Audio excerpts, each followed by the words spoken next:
What's up, everybody? I'm Kris from Avahi Design, and welcome back to the Avahi channel.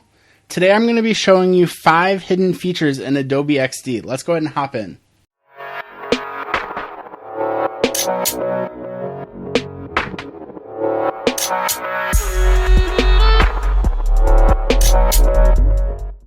So these aren't necessarily hidden per se, but I've noticed that a lot of people seem to forget that they're here. So I just want to show you these 5 features that can make a huge difference in your Adobe XD experience. The first one is plugins. So if you have open a Adobe XD document and you go down to the bottom corner, you'll see this little block thing, and you can get plugins. Some of my favorite ones, I've done a video about this already, but like Color Designer, Lorem Ipsum. Lorem Ipsum should have honestly been included, but you have to get it as a plugin for whatever reason. The Pattern Maker, the Pixabay Image Finder, Repeater. These are all, UI Faces. That's a really good one. That is good for, like, I did a social profile, and so I used UI Faces to give me a face for the image, for their, their profile picture. To add a plugin, all you have to do is go up to the plus, and then you can update or install different plugins. They're constantly updating these. I've noticed recently, I was looking at them while doing the research for this video, and there's a ton of new plugins that I'm going to have to go through and find and add, and maybe I'll redo that video before, because there's so many good plugins coming out. So this next hidden feature requires a wireless controller. So this is just an Xbox One wireless controller. You can also do it with the PS4 controller. You just pair it to your computer using the Bluetooth. What you can do is, using this controller, you're able to actually control your prototypes. So I'm going to show you how to do that real quick. So first, we're just going to put the number 1. Let's make it really big, maybe 200 pixels. And then we are going to create another one. And we'll just put 2. So we'll just drag it like we usually would. And then the trigger up here is going to be keys and gamepad.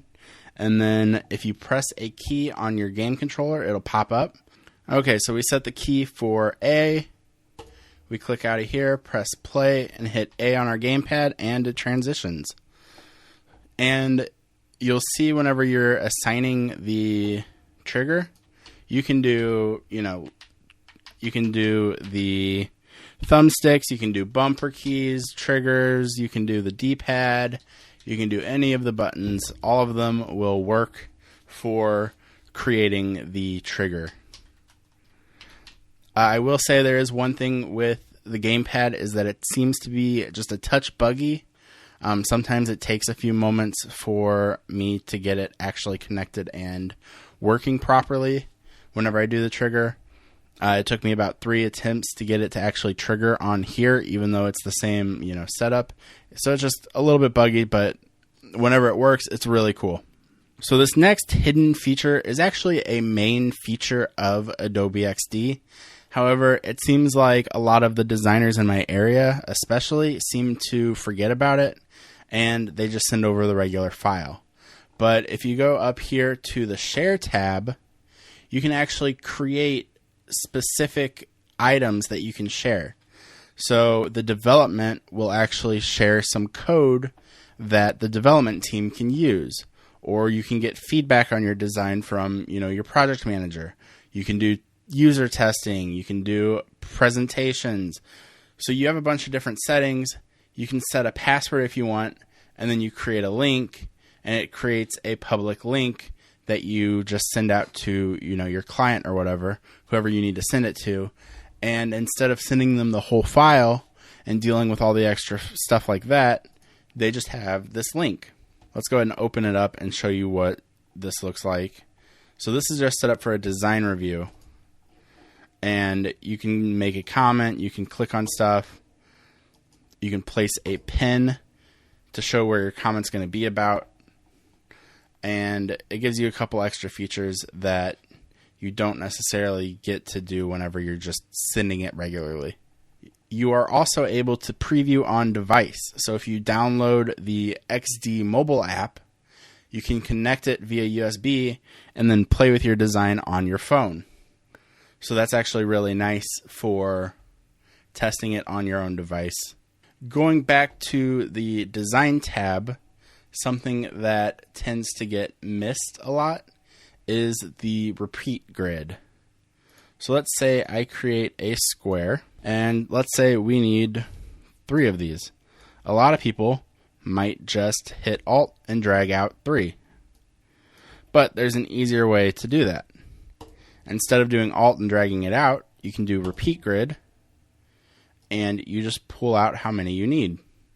So if you need a whole bunch of them, you can actually create these huge grids very quickly. This is one that I tend to forget about too. I should use it a lot more often. I tend to just hit Alt and pull out a second one or pull out a third one and just kind of build my grid manually. The last feature that I'm going to talk about is the CC library. So if you've worked with XD for a little while, you're used to creating these assets, and you can save assets, you can save colors.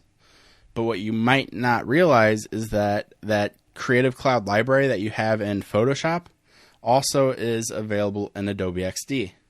So up here under Assets at the very top, you can open the CC libraries. So this is a separate thing from the Assets panel, and you're able to pull open, you can create these libraries for anything you want. So I create it for Vahi Design, and I've got all my logos and stuff in here that I can easily pull out. And you can do the same thing for all of your items. So instead of, you can create all of your assets here, all of your colors, but then maybe you need to go do a design in Photoshop, it's going to be available in that Creative Cloud library. Hopefully you enjoyed this video and learned some new features in Adobe XD. That's going to make your job a lot easier whenever you're designing websites. If you enjoyed this video, make sure you hit like and subscribe, and I'll see you guys next week.